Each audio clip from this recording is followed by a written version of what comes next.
These podcasts, ladies and gentlemen, are hosted by Dave and his team at podbean.com, and we thank them very much for their support and for being so cool. You all probably know that we're big fans of technology here at the Lair, and lately we've been having a lot of fun and getting some great results with iChat and Skype video lessons. So contact me at tom@trombonelessons.com if you're interested. Thanks.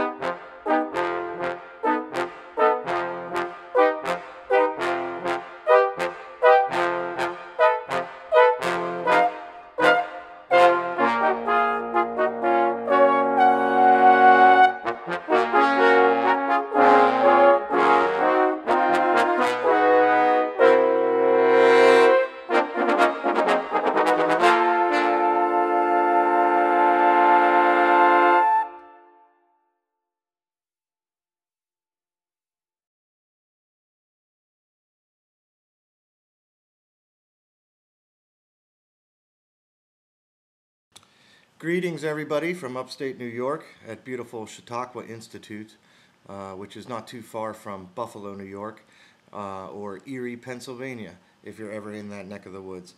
Just one of the most spectacular places on earth, as a matter of fact, and they do a summer festival of literature, arts, dance, music. I used to spend some summers there when I was in college, playing in the college orchestra. And my teacher was Dr. John Marcellus, the owner of Super Duck 3 there. There's a picture of Skipper coming up here. There he is.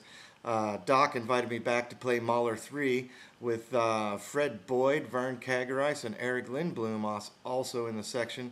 So it was a beautiful homecoming. While I was there, I stayed in Doc's beautiful house that he bought up there, and he allowed me to shoot some footage. So I shot an episode from inside Doc's house. And to all you guys, Fred, Vern, Doc, and Eric, thanks so much for inviting me back. The performance was amazing. The whole week was really amazing. I had a great chance to meet up with some old friends since I'm from that neck of the woods I hadn't seen in way too long. So thanks, fellas. I hope the rest of the summer goes great, and hope to get back to Chautauqua real soon. Here is an episode on articulations that is long overdue, and I'm sorry for those of you who have been nagging me and waiting to hear some of this information. Here it goes, live from Doc's house at Chautauqua, New York.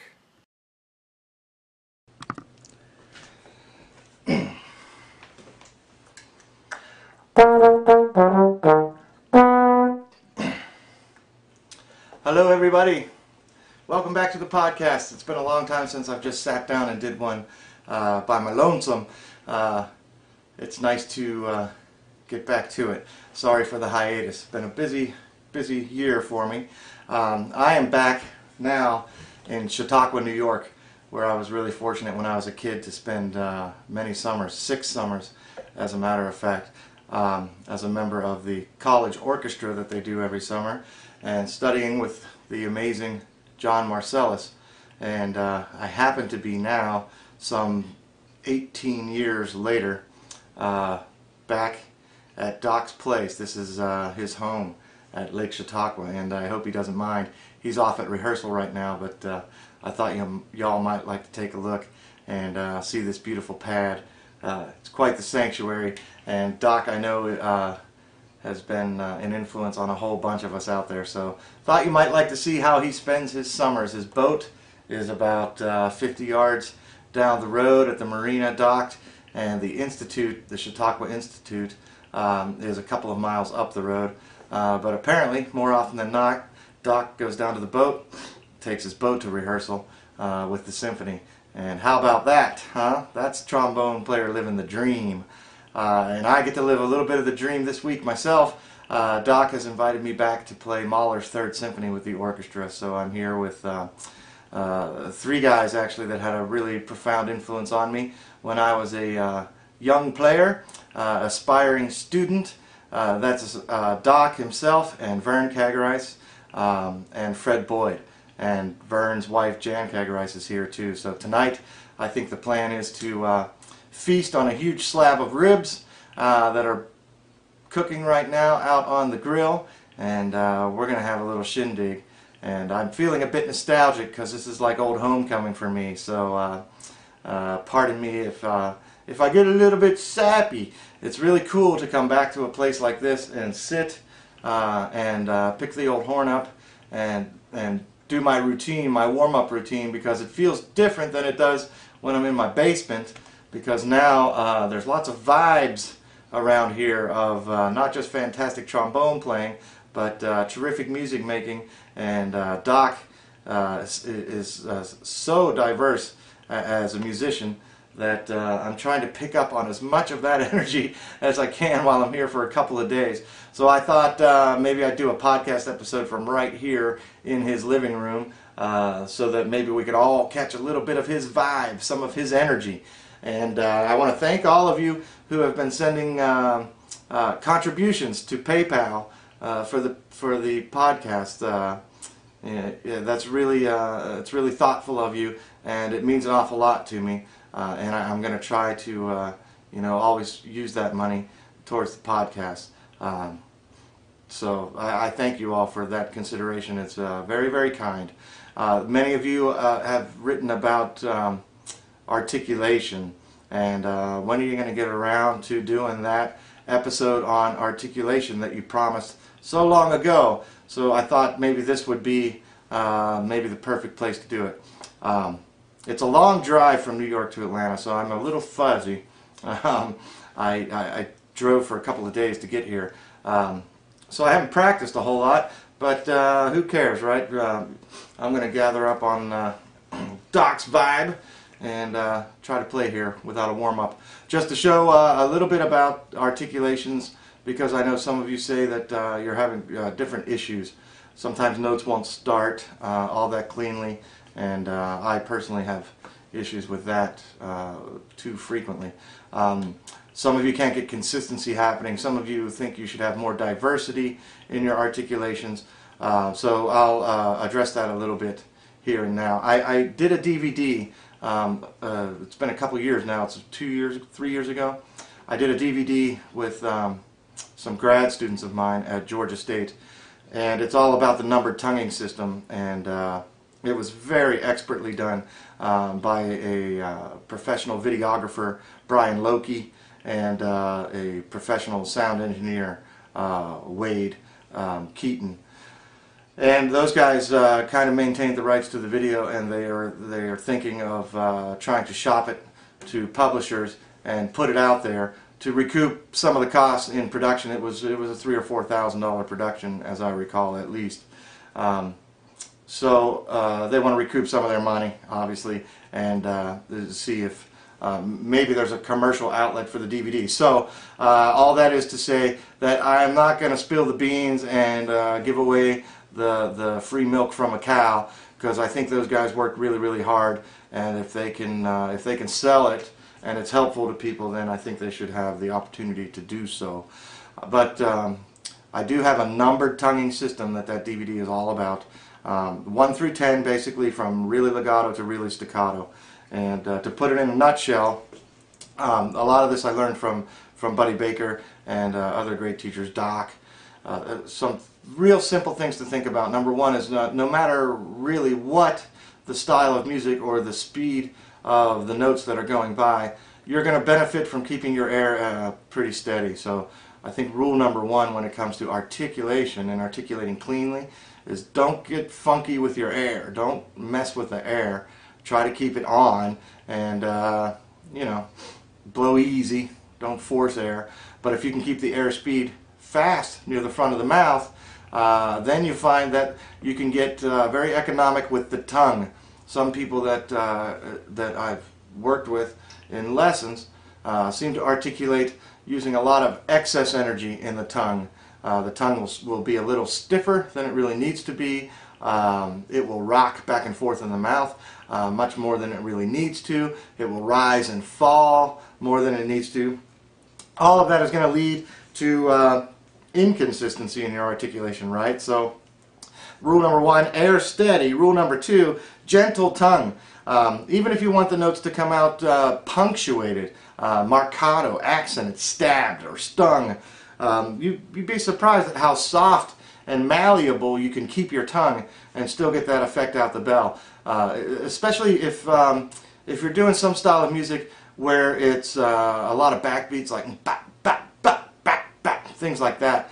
The danger is really for that tongue to stiffen up, and it'll almost like lock in position. Some of you have probably experienced that, where all of a sudden the tongue will get so rigid and so stiff it will just refuse to do anything after a while. And normally when that happens, at the same time we're getting more and more gun shy, so our air speed is slowing down, so it's this kind of vicious downward cycle. So if you're experiencing that, here's what I would suggest. First of all, as always, make sure you're free and unobstructed with your breath. And I'm not talking about getting humongous quantities of air inside your body. This is about quality of airstream, not quantity of airstream. And take easy, gentle sips of air when you're trying to clean up your tonguing. Okay, that'll keep a lot of tension out of the system. You don't need 7 liters of air to get your articulations happening. So just stay comfortable. Put yourself in good position, but you don't need gallons and gallons of air. Think more maybe inhale a basketball instead of a beach ball or a humongous hot air balloon like we're sometimes prone to do, Really over breathing. Let's nip that in the bud right here and right now. So small breaths while we're doing this, and when we blow out, we literally do just that, as if you were blowing out a candle or blowing into my favorite, the pinwheels. Just keep it cool. Okay, then we're going to think about leaving the tongue very relaxed. And when the tongue's very relaxed, it doesn't sit in the bottom of the mouth like a flounder. It'll be kind of in the middle. Not pressed up against the roof of the mouth, not stuck down like a flounder. It's going to be gently positioned somewhere in the middle. Calm and cool and ready to do its thing. And keep it forward. And don't let it retreat, because when it retreats, then the back of the tongue starts to do undesirable things to the air column. Okay, so tongue's going to be forward. It's going to be gentle, and we're going to blow steady. And I'm going to think about what Arbanz talks about in his book so many years ago, and that is the fact that when a note starts, that is not when the tongue strikes the front of the mouth, behind the teeth, or between the teeth, or wherever you're going to put it. The note starts when the tongue comes away from the teeth. So if I think about my articulations kind of backwards, if I think about leaving my tongue up, making an airtight seal, and just letting it retreat a little bit every time I want a note, as opposed to thinking blowing and then ping, ping, ping, ping like a hammer. I don't do that. The tongue stays up and just comes off the teeth a half a millimeter, or as little as necessary to make that note speak, and then to create separations between notes. The faster I put the tongue back up in that position, that airtight seal, there I've got more and more, or more and less, separation. Now you can do all kinds of experimentation, and I think you should, because this stuff can get very subjective, and me describing it might not be at all what you feel. But so you've got to learn for yourself what that action feels like, but keep it small and gentle, and you'll be well on your way. As far as where the tongue strikes, I used to be a huge proponent of striking that same spot every time where the gum line meets the teeth, but once you venture into different styles of music and you start thinking of music in metaphoric terms, you're trying to create a lot of interesting shapes and different things to get out the bell to be expressive. You'll discover quickly that your tongue's not going to hit the same spot or rest in the same spot every time. And I would really encourage you to try all kinds of spots. Hit real high, real low, hit in the middle, hit left, right, northeast, northwest. Okay, you stab it all over the place and see what comes out the bell. Make some revelations that way, always in the context of steady air. But here is a good exercise. Okay, 1 through 10 is my numbering system. So I'm going to play for you the one that's right in the middle. The number 5 tongue is the brick. Okay, it's that orchestral brick. Sostenuto, in other words, longest possible note with good front is how Buddy described this. And you'll all know the sound. It's the one you're aspiring for on things like Tannhauser and big, long, broad excerpts. You know, this is the consistency we want. So don't over tongue. If you want long and broad, the tongue doesn't need to get stiff and hard to do that, right? The tongue just needs to not stay up in its airtight position for very long. That's all. And the motion, the speed at which you pull it away from the teeth, because it's going to hit like saying do, do, do, it's going to hit up there behind the teeth, but you don't want it to come smashing off there. You don't want it to explode, and you don't want it to be too slow off. So it's just gaining some control about how you pull the tongue away from the teeth. Sometimes you do want it to explode, right? Sometimes you want it to be as quick as it can, like the tongue is literally been charged by dynamite off of there.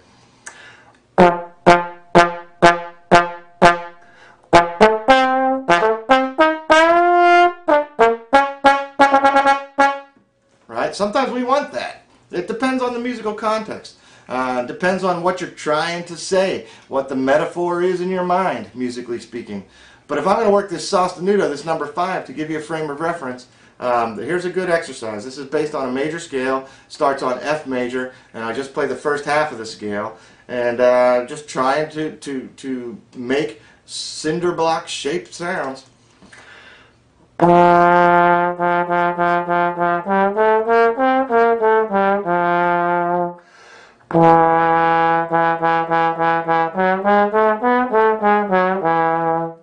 Okay, hopefully you can hear that they're pretty even, not tapering at the ends of notes, but not exploding at the fronts of notes either. So that's a number 5, and I've got a number of patterns that I do. I'll go up and down, I'll do different major scale segments, stuff like that.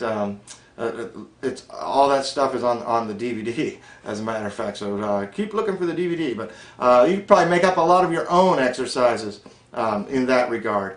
Then try a legato tongue, which like our standard Bordoni style would be my number 3. And when I want to go more legato, that's less space between the notes, that's less definition on the front of the note, so that would imply something about the mechanics of how I'm going to pull my tongue away. I can't let it come away quite so quickly or with quite so much aggression now, or the front of that note's going to be a little bit too defined. I want these notes to bleed together more like watercolors.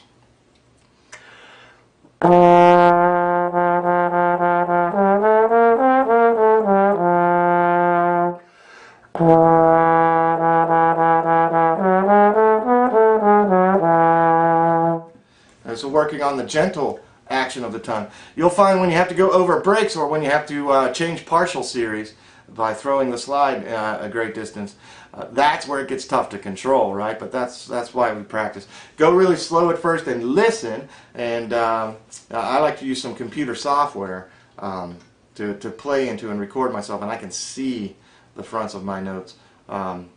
But for instance, that's a 5 and a 3. What if the music calls for a more staccato? My standard staccato is just a straight up number 7. And staccato doesn't mean short, it means space between the notes. I think that's a better way to conceive of it. That's a better translation. Space between the notes then implies, for me, tongue stays up longer. So I blow just like I blow on a number 3 and a number 5, but unlike a number 5, I leave my tongue up a little bit longer, and I take it away at the last possible second, and then put it back up really fast. But again, we're talking about a ½ millimeter of motion here, and we're talking about air speed and tongue action staying really forward, trying to get really economic with my tongue motion, not using a lot of excess energy that's no good. You don't want your tongue rocking back and forth like a jackhammer here. You want a small, nice, controlled, efficient action.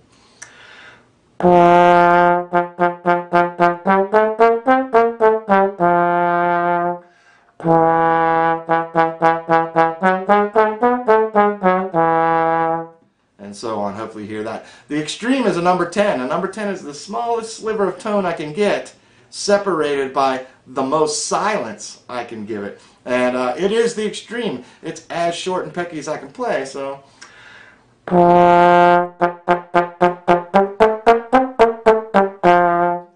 Not often often that you'll want to be playing that in a musical context, but on occasion it can be incredibly effective, right? And I'm thinking like some soft shoe type things in a Broadway show, da, da, da, da, da, da, you know.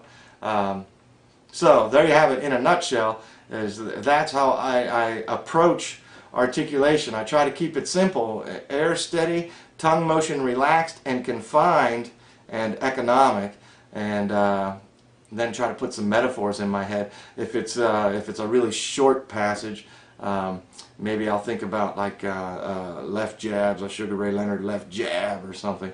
If it's really broad and sostenuto, the cinder block wall image works for me, metaphor. But again, I'm always trying to keep some kind of metaphor in my head, because I know if I think in those terms, everything that comes out the bell seems a little bit more interesting, and I get more diversity and flexibility and more music making happening. So there, write me with questions. Thanks again for the contributions that you guys have been making. They come out of the blue, and every time they do, it puts a huge smile on my face. Thank you, thank you, thank you. And hope you enjoyed your tour of Doc's wonderful place here at Lake Chautauqua.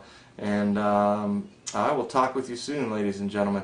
Mahler 3 for me the next 2 nights, sitting alongside Doc and Vern and Fred and Eric Lindblom, playing in the section 2.